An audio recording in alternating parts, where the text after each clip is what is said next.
What's up, everybody? Welcome back to the Gaming Channel. My name's AJ Gels. How are y'all doing? We are back once more with the weekly show. I believe this is episode 128 of the weekly show.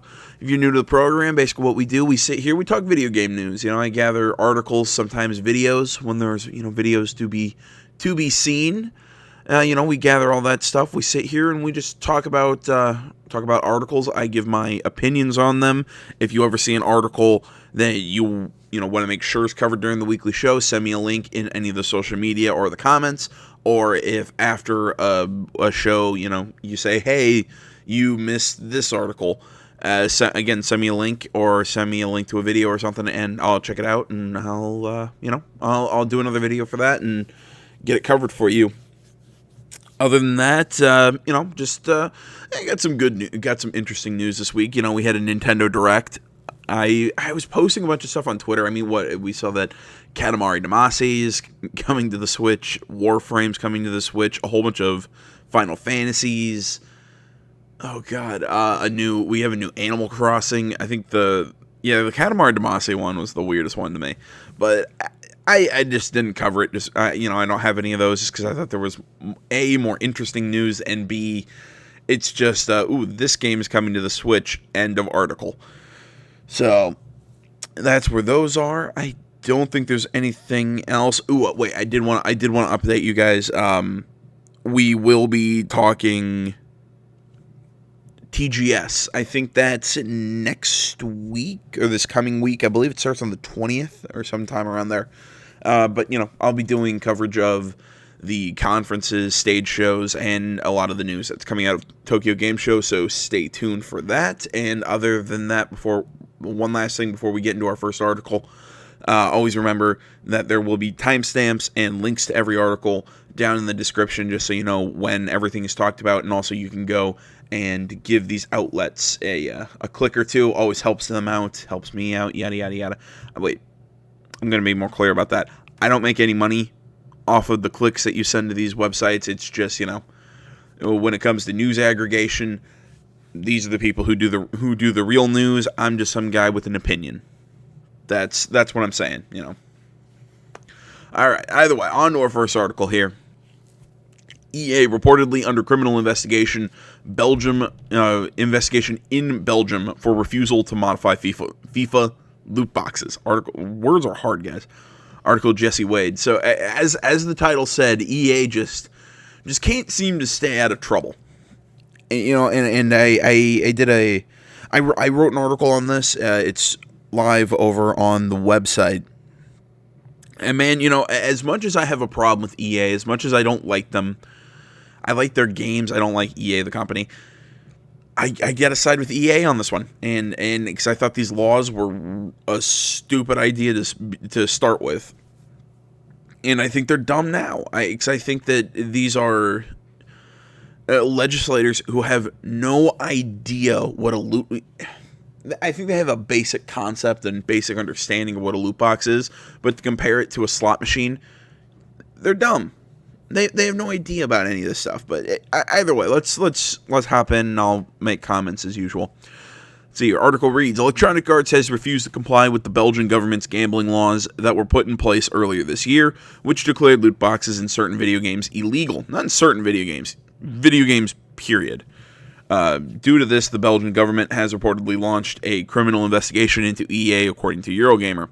First reported by Dutch publication Metro, the game EA was told needed to be modified to reach the new standards of the law is FIFA 18, as it is not transparent what items players will receive in the Ultimate Team packs or loot boxes.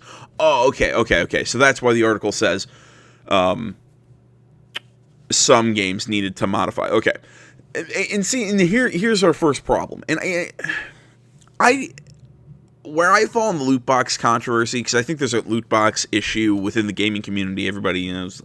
There's a lot of people who's like, it's especially with like the Ultimate Teams, like in FIFA or the Madden Ultimate Teams, where you have to drop so much money to get a good team, and you can't get free packs, or it takes forever to build up. I get that frustration, and they are a money grab. They are a form of the microtransaction bullshit. But at the same time, I think the companies can do it. I get why they do it. That's why I don't participate in, like FIFA Ultimate Team or Madden Ultimate Team, just because I have no interest in dropping $1,000 to make a good team in a multiplayer game. So that's just my thing.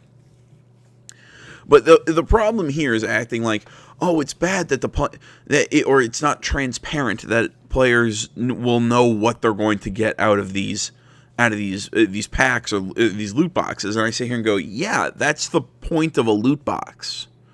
The whole point is that question: am I going to get a rare item, or am I going to get just a common item? And that question here is why, because I think Eurogamer uses the words that the legislator who was really behind this in Belgium was calling this they're illegal games of chance, or they are, they compare them to slot machines because of this, because you don't know what you're going to get at the end. Fine, but EA also makes a good point. You can't exchange these for a monetary value. You know what you're paying for. You just don't know specifically what you're paying for, if that makes sense. Say I buy a loot box, with my own money. It isn't just given to me for concurrent logins or any of the other reasons. Say I purchase a loot box. I know I'm going to get an item. I just don't know what specific item. It's kind of like playing. It's kind of like a weird hybrid of the lottery mixed with a slot machine, but I still wouldn't call it gambling. I just don't see. It's kind of like it's like choosing to play the mystery box for a prize. It's just I don't. Maybe it's just me, but I have trouble seeing it as gambling. I think it's just a simple, you pay for what you get. You just don't exactly know what you're getting, and I think. I think the whole idea that this is being sold as a, won't somebody think of the children argument, the Helen Lovejoy kind of thing from the Belgian government. And in what? It wasn't just Belgium. It was Belgium. The Netherlands adopted these laws. I think the UK tried. I think I saw something like Morocco was looking at bringing these things in. My big question is, what's it going to do to stuff like this, to these companies who already released games, because this is an already released game. This isn't this upcoming FIFA. This is last year's FIFA. What's going to happen with, are these, so it looks like these old games aren't going to be grandfathered in. Do these games have to change their overall strategy throughout the world, or is it just in certain European countries? Because, if I don't want to get political here, but if anybody's been following this whole thing with the EU voting on that Article 13, the whole change to copyright law, it's the same thing. What's YouTube going to do? What's Facebook going to do? What is Twitter going to do for these international companies? Fine that it's law in the EU, but America doesn't have it. Well, what do we do? I think these are big questions that I think some countries are trying to. They're making it harder for these companies to conduct business when they're acting like this is some big thing. Or I'll dive into this issue specifically, and I'll get off the Article 13 thing. That was just in my mind. Sorry, because there's a development in that earlier this week. But with this specific issue, it's this. They're thinking the children this is going to teach kids how to gamble. No, it's not, you morons. I don't get that argument. I don't get how they're thinking that this is going to get people to, they might start they might start gambling if they're playing with loot boxes. Other than that, there is no argument against these. Other than that, yeah, it's a game of chance, but I still wouldn't call it gambling. I don't know. Tell me what you think. EA CEO Andrew Wilson said during an investor call last May that they do not consider the FIFA 18 loot boxes to be a form of gambling, and that EA is always thinking about its players, and that's funny, always thinking about its players, and I quote, how to deliver these types of experiences in a transparent, fun, fair, and balanced way, end quote. Basically, what Belgium is looking for is we could buy those FIFA Like, like we could buy a FIFA Ultimate pack or whatever, because they're like cards, aren't they? I don't know. I haven't played a lot of FIFA Ultimate Team. Because they're like cards, and they have the individual players. Like, fine, I'll buy the individual players, but you have to tell me what I'm buying. Okay. Well, one, that takes away part of what the fun of Ultimate Team is, as far as I can tell, is kind of working with what you have, if you can just buy the cards directly. And two, how long until normal multiplayer is just attacked for the same reason? Because really, multiplayer technically isn't a game of chance, it's more of a game of skill, but so is poker. Poker's gambling. Poker has elements of luck in it, but for the most part, poker's a game of skill. So when does multiplayer games themselves become a form of gambling? I don't understand this shit.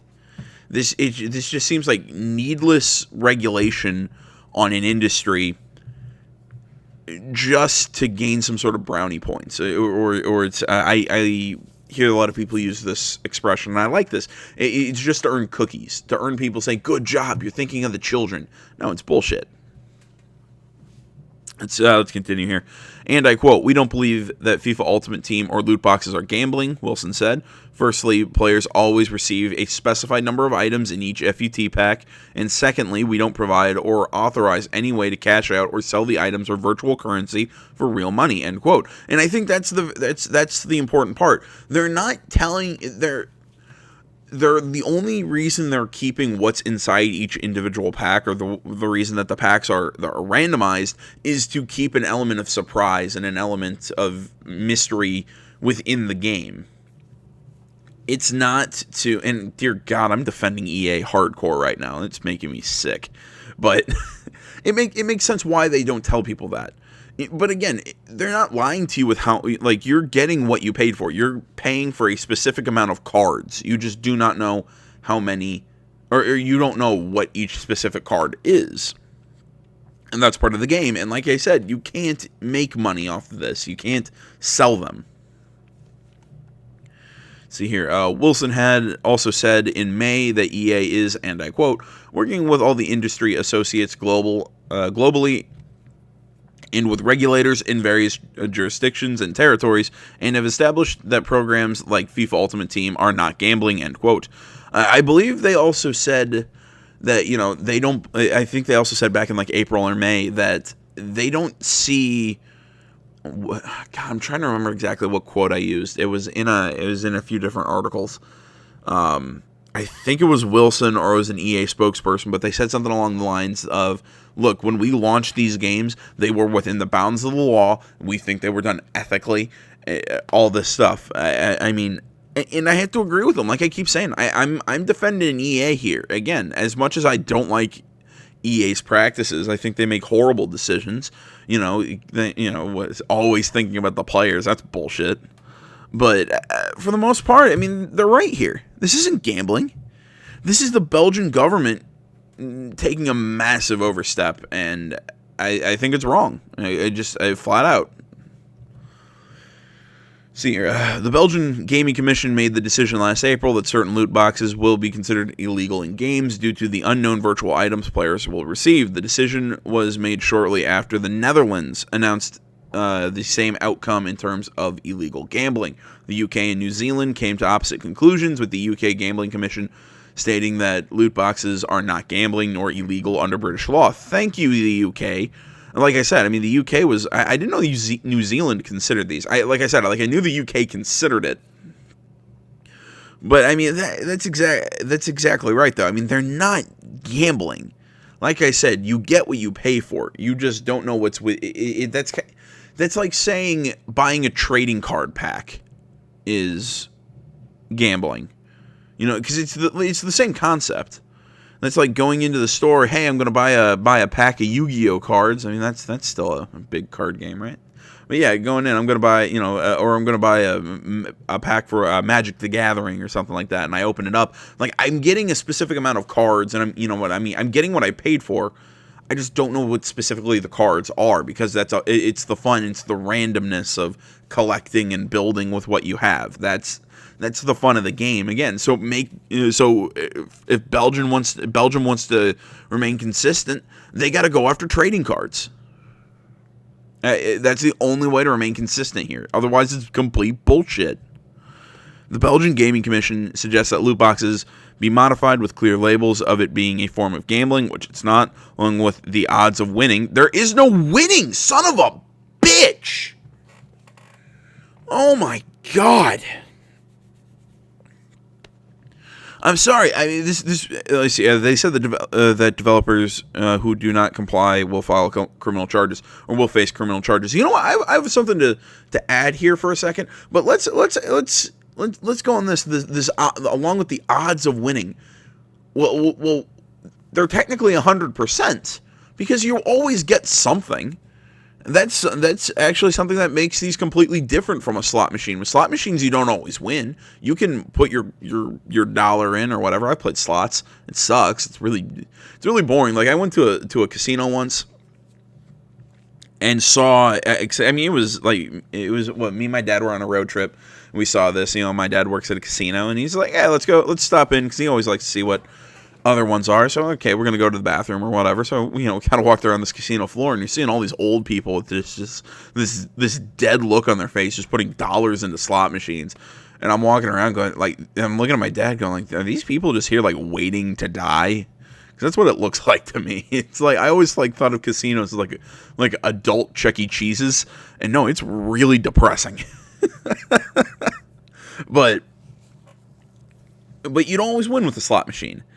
With a loot box, you technically always win because you always get something. It's comparing it to trading cards, I think, is a much better. I can't believe it's taken me so long to draw that comparison. But there's so much. They're like trading cards. They are not slot machines. These people have no idea what the hell they're talking about. I'm talking about the Belgian Gaming Commission or whatever. These guys are fucking idiots.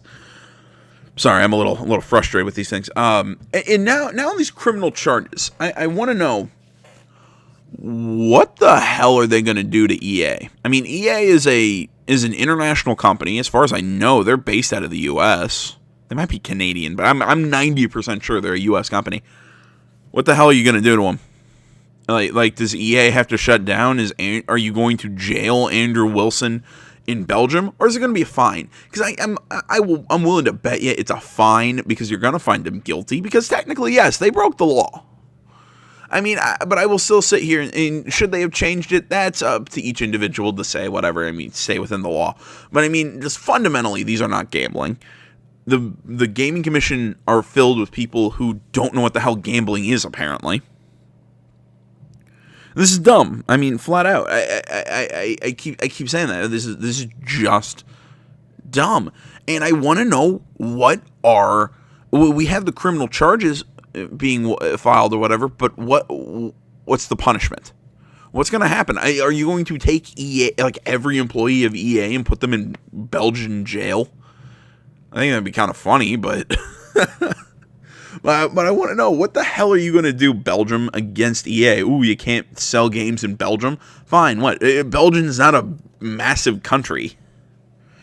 I don't think it'll hurt them that much. This is just absolutely goddamn ridiculous. Whatever. I mean, look, I take video games seriously. Like, they're an art form. They are a big form of entertainment. I love them. I get animated about them. But, dear God, the fact that we have to make laws about certain things, that whole thing last week with the Olympics, people are getting a little too into this, and it's starting to scare me a little bit. And Jesus Christ. So here, the controversy around loot boxes being considered gambling in video games has been a discussion for quite some time, with electronics, the ESRB stating in October 2017 that they do not consider loot boxes to be gambling. Correct. The gambling thing has been a long-standing argument. I mean, again, I think the better argument to have, again, is just whether loot boxes are a good form of business. I mean, that's a good question, and that's up to each individual person. But yeah, this is. God damn, I gotta move off the story, else I'm gonna get mad. All right, well, still kind of sticking on On EA, THQ Nordic still needs EA's permission to remaster Kingdoms of Amalur. I mean, look, I got excited when I heard that the THQ Nordic bought the Kingdoms of Amalur IP. I got really stoked. I mean, I love Kingdoms of Amalur. Poor 38 that they ended up dying because of a lawsuit from Massachusetts, but that is what it is. But I love how they're undergoing criminal investigations, and bam, this happens. So, I would say EA, let them do it, or else people are going to be really mad. Article by Nixon Tangelo. I hope I'm pronouncing that correctly. IGN. All right, article reads, fans of 38 Studios' Kingdoms of Amalur Reckoning were excited about the possibilities when THQ Nordic bought the property from its now defunct creator. But there's reportedly another hurdle in its way that's yet to be cleared. Eurogamer reports that THQ Nordic has explained EA still has the publishing rights to the franchise. And I quote, EA still has publishing rights to Reckoning, end quote, a THQ Nordic representative told Eurogamer. That's kind of like, Spider-Man. That Marvel holds almost every right to that franchise except the movie rights. Like, they have the comic books. I think the video games connected to Marvel. The TV shows, I think Marvel has the sole permission for, because that's what messed up Spectacular Spider-Man by Sony. Even though that cartoon was amazing and needs to be continued, that was not a 2-season show. Kind of like Batman Beyond. That show needs to continue and not be like 2 seasons. What was I talking about? Oh, right, the publishing rights. It's just really weird that they hold the publishing rights. So, you're all screwed, kind of thing. That just makes me chuckle. You know what? Because of that, I'm gonna move this article up because I think it's funny. It's funny when you look at the publishing rights and then talking about this next one. If you kind of saw the name of that article, you'll see what we're talking about. But yeah, I just find this odd. The EA would even say no to a game like this. Like, let them make another Kingdoms of Amalur. I mean, this has been something that people have been wanting for a long time. It's not. I don't think people would sleep on Kingdoms of Amalur as much as they did the first time around, because I think that's what hurt 38 Studios, was the fact that Amalur did not sell. But I think enough people have played it now, enough people have gone, oh wait, this was actually a really good game, to the point where I think it would be worth at least remastering Kingdoms of Amalur. THQ wouldn't comment further about its relationship with EA, but it did have a bit more to say about the acquisition of Kingdoms of Amalur property and future plans for it. And I quote, at this stage, we only acquired the intellectual property, said the THQ Nordic rep. Given our track record, we know what the burning questions, remaster, remake, port to current gen systems, etc. are, but we decided to SIC, I'm not entirely sure, not answer those specifically, as we tend to put our heads together first and then do our homework and only start to talk about anything once we feel confident and very familiar with the franchise. THQ Nordic acquired the Amalur license last week. IGN thoroughly enjoyed 2012's Kingdoms of Amalur Reckoning, the only game to be released in the franchise, awarding it a 9.0 in our Kingdoms of Amalur review. Only game in the franchise. There's other Kingdoms. I only know one Kingdoms of Amalur game. Yeah, whatever. But it was all downhill from the franchise from there, as the planned sequel and an MMO were canceled. Oh, okay. I get it now. Canceled in the wake of 38 Studios being sued by it's sued by Rhode Island, not by Massachusetts, and closing its doors. I just think of it being Massachusetts because it's Kurt Schilling who owned 38 Studios. So that's why I always think Massachusetts. Yeah, the former Boston Red Sox. I think this is kind of funny. Just that that we have EA under criminal investigations, and now they're kind of a pseudo hurdle for this. But I'm interested. My biggest question though here is not whether EA is going to let them or not. I think that's a question for the future. My big thing is with THQ Nordic. What are you going to do? Give us some firm answers here. Don't just go, well, we're neither ruling it out or we're not confirming. Tell us what you're going to do with Kingdoms of Amalur. Are we going to get a remaster? Fine. Are we going to get a new game in the franchise? Fine. Just tell us. That's my big question here. Okay, guys, on to our next article. Insomniac would love to make Sunset Overdrive 2 IGN Unfiltered. Article Brian Barnett, IGN. As I said, this one kind of makes me chuckle because it kind of has to do with the whole publishing thing. Look, I absolutely loved Sunset Overdrive. For the good love of God, I want another one. Let's read what let's read what Insomniac has to say. Insomniac would love to make a sequel to its critically acclaimed Xbox One exclusive Sunset Overdrive. In this month's episode of IGN Unfiltered, Ryan McCaffrey sat down with Insomniac CEO Ted Price and discussed the potential for the future of the Insomniac-owned IP. I think one of the great things about starting a franchise and having the opportunity to make sequels, Price said, is that you've, in many cases, made the hardest decisions already, end quote. When you establish an IP, you know now that know now what the tone is, and you know what the character is. You know what the core mechanics are that work. You know what players liked and didn't like. Price continued. So, doing a sequel for any game, be it Sunset Overdrive or something else, is an opportunity to deliver something to fans that's significantly better than the original. And that's something that I think we, at Insomniac, would love to do someday, end quote. Although there is a lot of love for Sunset Overdrive at Insomniac, that alone isn't enough to ensure a sequel. And I quote, "For us, it's a timing challenge. It's a bandwidth challenge," Price said. "But I do, to your point, feel like there are a lot of people out there who would love Sunset, and we've certainly been asked frequently by fans," end quote. I just love the look of the game and just how nutty and just absolutely just enjoyable it was. Price previously stated that if a sequel were to be made, Insomniac would need a partner, which could create an opportunity for it to come to multiple platforms. He also confirmed that any sequel would be, and I quote, "a very large-scope game. Many fans are eager for another zany open-world shooter." And last year, Price said these wondering why a sequel is not currently in the works should ask Microsoft. There have been whispers of a potential PC port for Sunset Overdrive, most recently fueled by a listing on the Korean Games ratings board, but neither Microsoft nor Insomniac have made any official announcement. If you're hungry for more, blah, blah, blah, blah, all that stuff.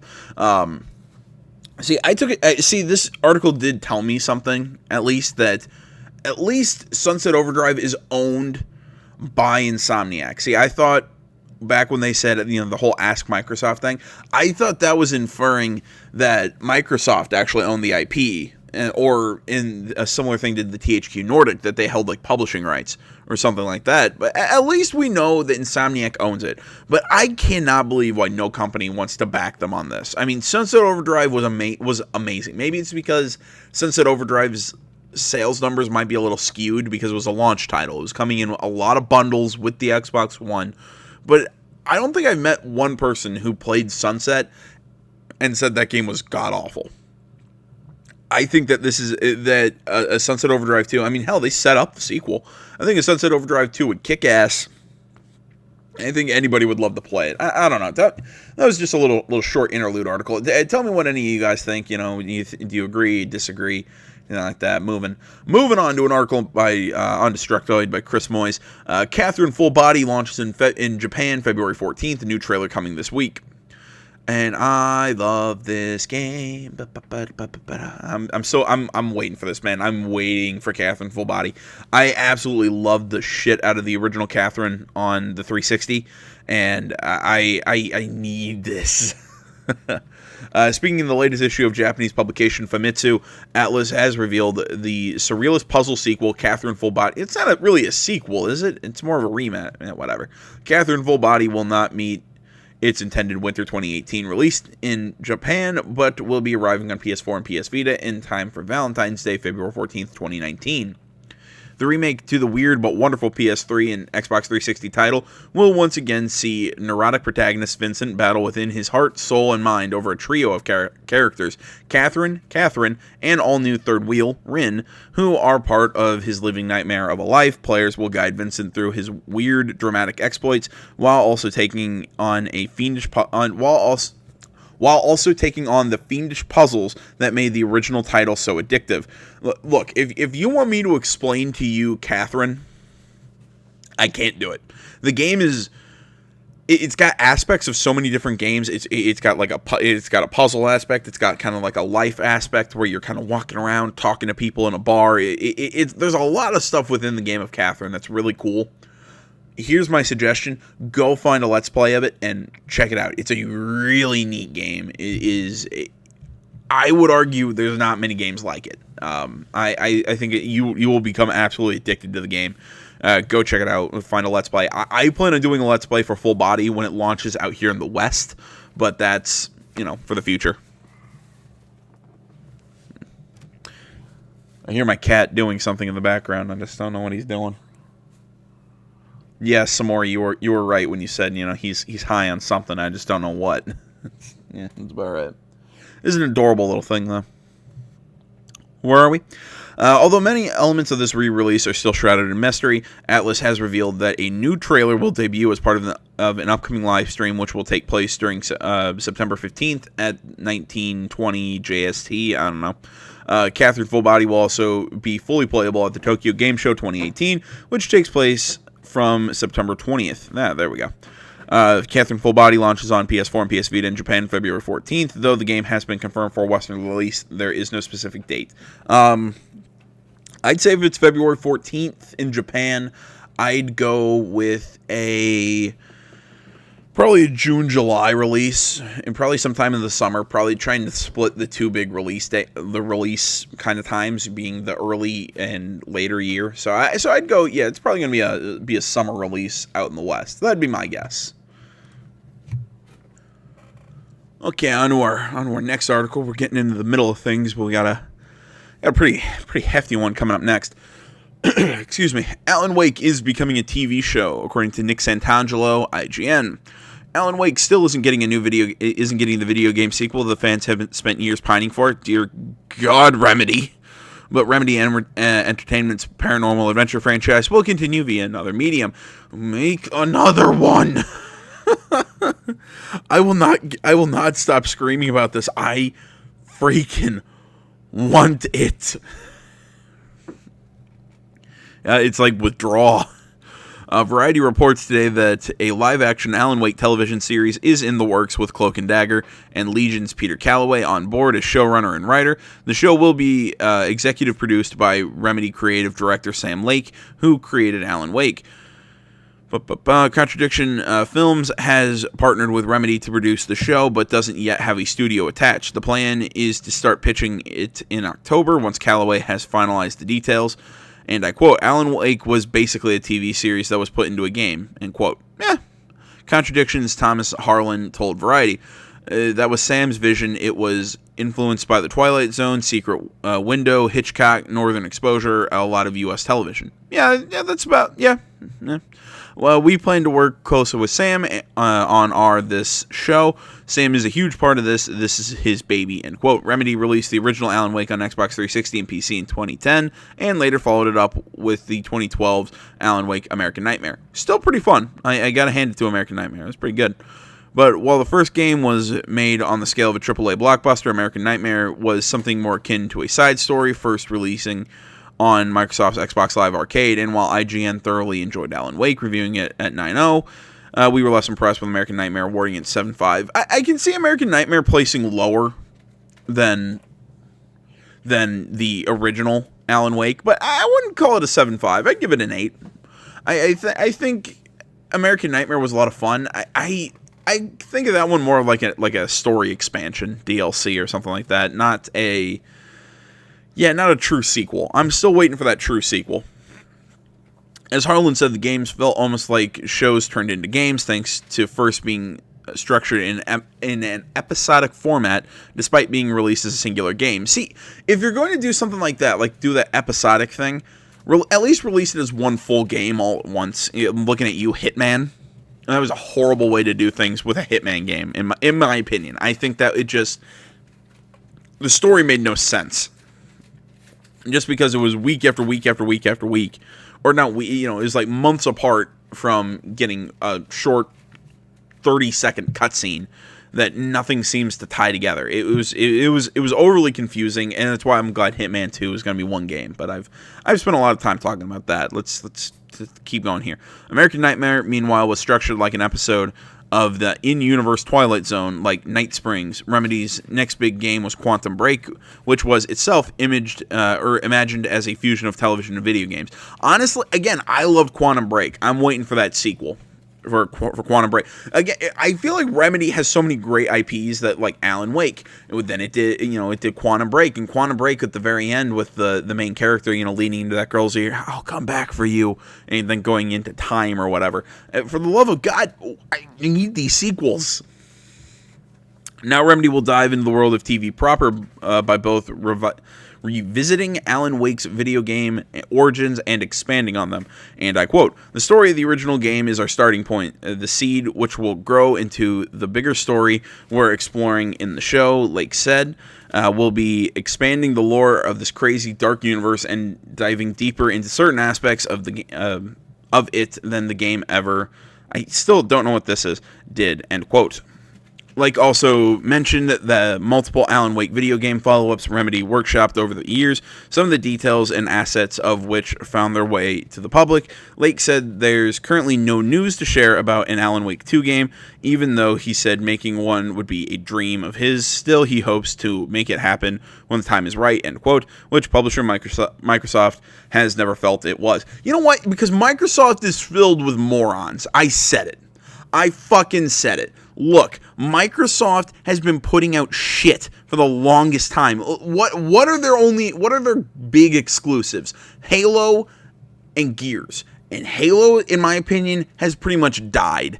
Who really is all excited about new Halo games? I really don't see it. And Gears is losing it. I'm pumped for the new Gears game, but even then, they're so far and few between. You have no other exclusives. Ooh, what, Sea of Thieves? That piece of shit? God damn it, guys. Microsoft, what, about the only good recent Microsoft exclusive I've played has been State of Decay 2, and that game's not even for everyone. This has been Xbox's problem. They have no exclusives, or all the exclusives that they once had there were one-offs because the studio doesn't want to make a franchise. Well, what's Sony got? They got anything by David Cage. Granted, they're all one-offs, but still, David Cage keeps making them. They've got Uncharted. They had Infamous. Yeah, they had Infamous. I don't know why I was thinking something else. Infamous. They have The Last of Us. They have God of War. They have the new Spider-Man. Granted, maybe not. Well, actually, yeah, because the new Spider-Man ends in setup for a sequel. But they have franchises. What the flip does Xbox have beyond Gears of War and Halo? I just enrages me, man. For now, fans will have to settle for the new show with which Lake declined to confirm or deny will be canon, citing the need to avoid spoilers. As for a new Remedy game, we've got Control on the way. All right, guys. You know what? I'm looking at the time. I also just got a text message.